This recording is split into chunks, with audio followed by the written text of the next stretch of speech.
bersih semuanya. Itu loh.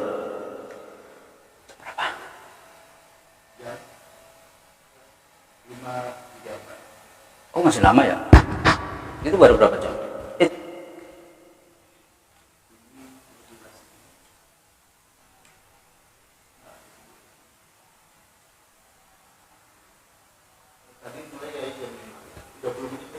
Enggak, kita selesai jam ini aja, kurang 10 menit, jam 6 kurang seperempat. Ya, baru setengah 6, berarti masih lanjut. Oke, lanjut. Wal bid'atu, dan bermula bid'ah itu kama seperti perkara qala yang sudah berkata siapa Asy-Syaikh Zarukun Syekh fi Umdatul Murid, dalam kitab Umdatul Murid, syar'an. Nah, ini bid'ah, sekarang kita bahas tentang bid'ah. Jadi tadi masalah sunnah itu sunnahnya Rasulullah dan sunnahnya sahabat. Oh, ini masih ada ya.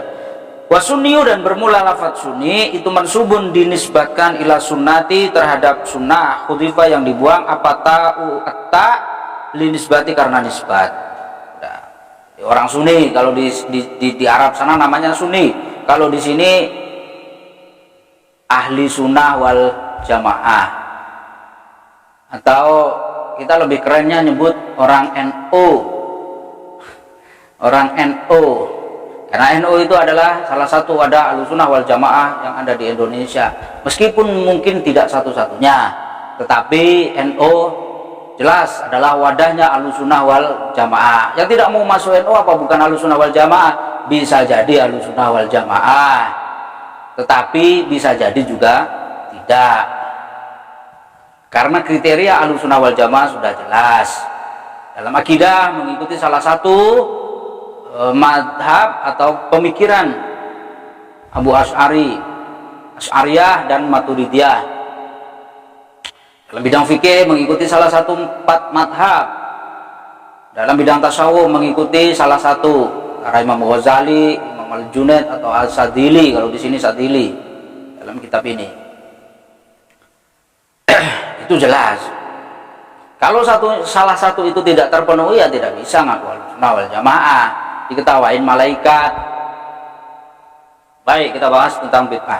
Syar'an, dalam syara, menurut ilmu syara itu ihdasu amrin, memperbarui perkara, fiddini, di dalam agama, yusbihu, yang diserupakan apa ma, ayyakuna, agar supaya ada apa ma itu minhu, dari din, walaisa, dan tidak ada apa ma itu minhu, dari din, sawaun, kana, adanya sama juga adanya, bisurati, dengan gambaran atau wacana, au bil hakikati, atau dengan hakikat.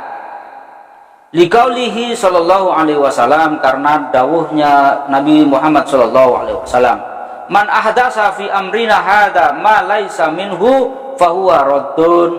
Man, barang siapa, ahdasa, yang memperbarui, siapa man, fi amrina, di dalam perkaraku, bukan perintahku loh ya, fi amrina, di dalam perkaraku, hadza, yang ini, ma laisa, yang tidak ada, ma, perkara, laisa, yang tidak ada apa ma, minhu, dari din atau dari amr, dari perkaraku, fahuwa, maka bermula ma itu rodun, tertolak.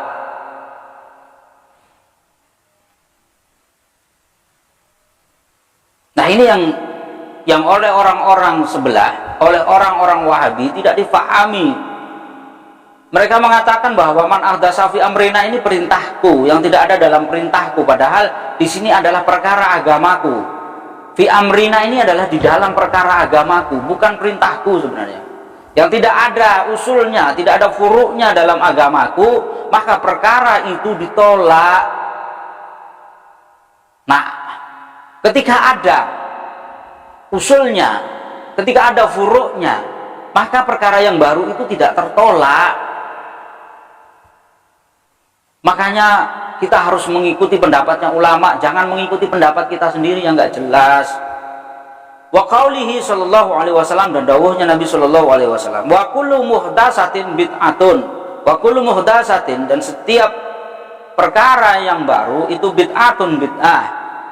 Wa qad bayyana, dan sungguh telah menjelaskan siapa al ulama rahimahumullah, anal makna, bahwa sesungguhnya makna fil hadisaini, dalam dua hadis al-madzkuraini yang disebut itu rajiun, kembali, li taghyiril hukumi, sebab berubahnya hukum, bi'tiqadima, dengan mengiktikadkan atau menguatkan perkara, laisa, yang tidak ada apa ma itu bikurbatin, dengan dekat, kurbatan, dengan dekat, la mutlaqil ahadisi, bukan mutlaknya hadis, itqad tanawalat, ketika sungguh telah ada hu pada ma apa syariatu syariat, bi usuliha, dengan usulnya syariat, fayakunu, maka kembali apa muhdas, fayakunu, maka ada apa syariat itu rojian, kembali, fayakunu, maka ada apa muhdas itu rojian, kembali, ilaiha, terhadap syariah, au bi furu'iha, atau dengan furu'nya syariat, fayakunu, maka ada apa ihdas itu mukisan, dikiaskan, alaiha, atas syariat. Nah, ini maka perlunya belajar, tidak semua perkara yang baru itu tertolak, tidak semua perkara yang baru bisa disebut bid'ah. Terlalu bersemangat ini kayaknya, menggos jadinya. Capek. Saya kalau ngomongin bid'ah itu agak itu. Pengen ngegas kalau ngomongin bid'ah itu. Kesel sama orang-orang yang selalu ngatain bid'ah itu tidak ada bid'ah hasanah, semua bid'ah itu dhalalah. Kesel ngomong orang gitu, capek ngomongin orang-orang begitu itu. Jadi ini menurut pendapatnya ulama. Nah, ini kan sebenarnya begini. Ini ada sebuah hadis, wa kullu muhdatsatin bid'atun. Setiap perkara yang baru itu adalah bid'ah. Seandainya benar perkara baru itu bid'ah, dan seandainya benar bid'ah itu dhalalah, sesat, dan dhalalah itu pasti masuk neraka, tentunya, ya kan? Tentunya, pastinya Sayyidina Abu Bakar tidak akan pernah menulis Al-Qur'an, tidak akan pernah membukukan wahyu. Jika benar semua muhdas itu bid'ah, maka tentunya Sayyidina Umar tidak akan berani mengumpulkan orang dalam masjid itu yang kemudian diimami oleh satu imam, sholat 20 rakaat yang kemudian dinamakan sholat taraweh, dan dilakukan sebulan penuh full, karena Rasulullah tidak pernah mengerjakannya. Kemudian kalau seandainya benar kullu muhdas itu bid'ah dhalalah, maka tentunya Sayyidina Utsman tidak akan membuat azan Jumat menjadi 2 kali. Tapi ternyata mereka para khulafaur rasyidin melakukan hal itu. Artinya apa? Artinya tidak semua perkara baru itu bid'ah, tidak semua perkara baru itu sesat, karena pastinya Sayyidina Abu Bakar, Sayyidina Umar, dan Sayyidina Utsman itu pasti membaca hadis ini, pasti mendengar hadis ini, kullu muhdatsin bid'ah, pasti mendengar, tidak mungkin nggak mendengar. Orang sahabat apalagi ini khulafaur rasyidin, nggak mungkin nggak mendengar, pasti mendengar. Toh kenyataannya beliau tetap membuat perkara baru yang tidak pernah dikerjakan oleh Rasulullah, yang tidak pernah dicontohkan oleh Rasulullah, bahkan tidak pernah dimulai oleh Rasulullah. Itu ya, di Wahabi. Maka ketika mengomentari tentang hadis ini, para ulama itu waqad bayyana al ulama rahimahullahu taala anal makna fil hadisaini al madhkuraini raji'un li taghyiril hukmi, kembali pada berubahnya hukum. Ketika tidak ada usulnya, maka itu menjadi tertolak. Tidak ada furu' yang bisa dikiaskan untuk mengkias itu, maka tertolak. Amalan-amalan baru itu menjadi sebuah amalan yang sesat. Contoh amalan baru yang ada usulnya, contoh tahlilan. Dengerin, tahlilan ya Wahabi. Jadi tahlilan itu perkara yang baru.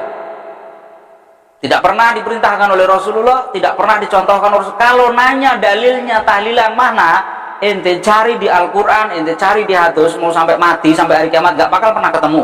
Karena memang tidak ada dalilnya. Maka itu dicari usulnya.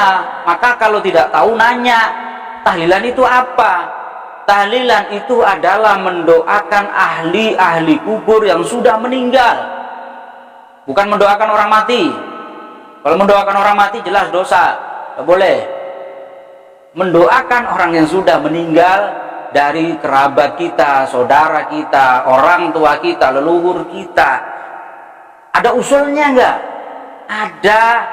Karena di dalam setiap khutbah itu di situ ada doa, Allahumma ighfir lil muslimina wal muslimat wal mu'minina wal mu'minat al ahya'i minhum wal amwat, yang masih hidup dan sudah mati. Artinya apa? Mendoakan orang yang sudah meninggal itu ada syariatnya, ada usulnya, ada perintahnya dari Rasulullah untuk mendoakan ahli keluarga kita yang sudah meninggal. Itu ada perintahnya dari Rasulullah. Artinya apa? Ada usulnya. Artinya di dalam sini ada fi amrina, ada dalam perkaranya, agamanya Rasulullah, tahlilan itu. Begitu. Karena tahlilan pada hakikatnya adalah mendoakan orang yang sudah meninggal. Sedangkan mendoakan ahli kubur itu ada perintahnya. Bagaimana caranya? Tidak pernah disebutkan. Karena ini bukan termasuk ibadah mahdhah. Maka tidak ada syaratnya orang tahlilan harus begini, orang tahlilan harus begitu. Orang bilang 3 hari itu yang tidak mesti 3 hari. Orang bilang 7 harinya ya tidak pas, mungkin di 7 hari, bisa di hari ke-8, bisa di hari ke-6. Orang bilang 21 hari, itu ya tidak mesti di hari 21 hari. Orang bilang 40 hari, itu tidak mesti di hari ke-40. Terus kemudian apa? Kalau tidak di hari ke-40 terus kemudian menjadi batal, tidak sah? Kan tidak. Karena ini bukan ibadah mahdhah yang syarat rukun dan sesuatu yang membatalkan sudah dijelaskan semuanya oleh Rasulullah dan tidak bisa dirubah oleh siapapun. Karena ini adalah amaliyah yang masuknya adalah ibadah ghairu mahdhah, maka tidak disyaratkan waktunya, tidak ditentukan waktunya. Saya kira ini yang bisa saya sampaikan sore hari ini. Mohon maaf atas segala khilaf, atas segala kekurangan, atas segala kesalahan. Semoga apa yang kita kaji, yang kita ngaji pada sore hari ini menambah keilmuan bagi kita dan kita mendapatkan berkah dari Hadratus Syekh Kiai Haji Hasyim Asy'ari sebagai penulis kitab ini. Moga-moga kita diakui oleh Hadratus Syekh Kiai Haji Hasyim Asy'ari sebagai santrinya. Kemudian kelak besok pada mahsyar kita dikumpulkan dalam naungan Jamiah Nahdlatul Ulama bersama Hadratus Syekh Kiai Haji Hasyim Asy'ari. Kurang lebihnya mohon maaf. Wallahul muwaffiq ila aqwamit thoriq. Assalamualaikum warahmatullahi wabarakatuh. Intaha.